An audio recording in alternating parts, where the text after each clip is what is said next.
what I thought to be a pretty much finished wedding dress. And in response, she told me, "You have frosting with no cake." After months and hours of cutting out tiny little pieces of lace and hand stitching them to this tulle fabric that I had, I realized I didn't have a dress yet. Of course, I didn't know it at the time, but that moment changed how I build everything. So how did I end up here in the first place?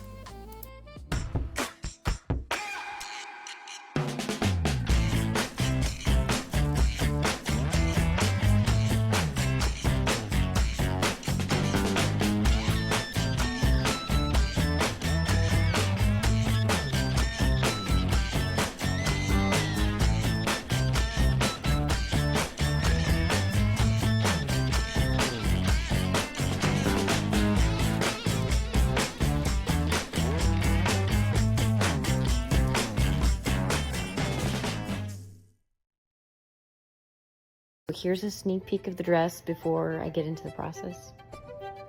After realizing I had frosting with no cake, I was a little worried because my wedding was right around the corner, and I knew I needed to buy a base dress. All the stores that I went to and tried on dresses at, though, wanted a lot of money for their dresses, and I just felt bad cutting up a perfectly decent store-bought dress. So I actually ordered one online. It's called La Divine by Cinderella Divine, and it was actually only $400. I was really excited for it to come, and it was gorgeous. It has so many unique details. I love the ties, I love the main shape, and I was so relieved when it came. It looked exactly like the pictures. The quality wasn't incredible, but that's not really what I needed. I knew I was gonna strip off all the lace and put on my own lace anyway, and I had my base cake. I have to say, everyone was really worried at this point that I wouldn't have a dress to wear in time for my wedding, and I had just gotten this brand new dress in, and I'm about to take a threadripper and scissors to it. I was terrified. Yes, I was. But I was also really determined. I was gonna make this work. I was excited, I was inspired, I had my lace, I could sew, and I just went for it. One of my biggest inspirations was James Cameron's Avatar. I wanted movement. I wanted something that felt like water, like seaweed in the ocean. And as you guys already know, I found this awesome fabric on Etsy. I loved it. It has clear sequins on it, which gives it a little bit of sparkle.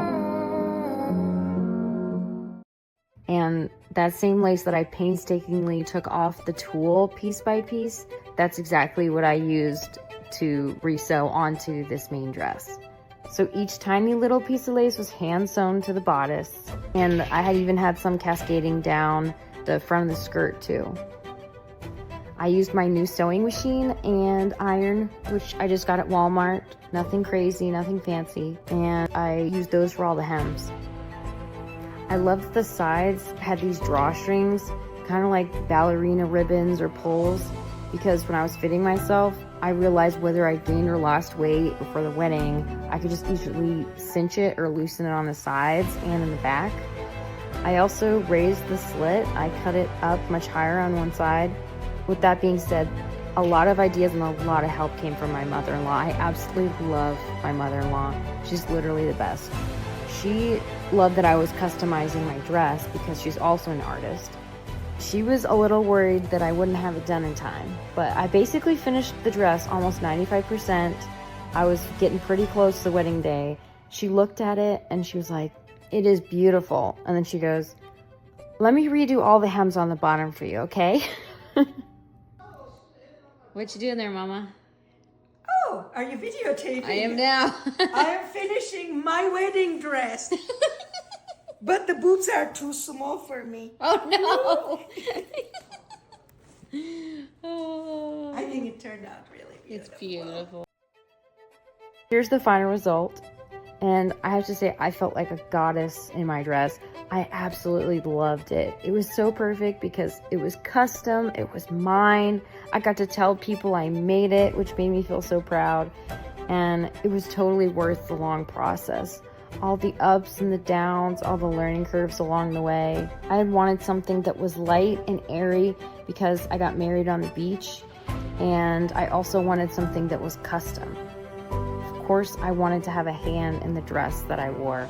I wanted to wear my own personal art piece. That was really my dream.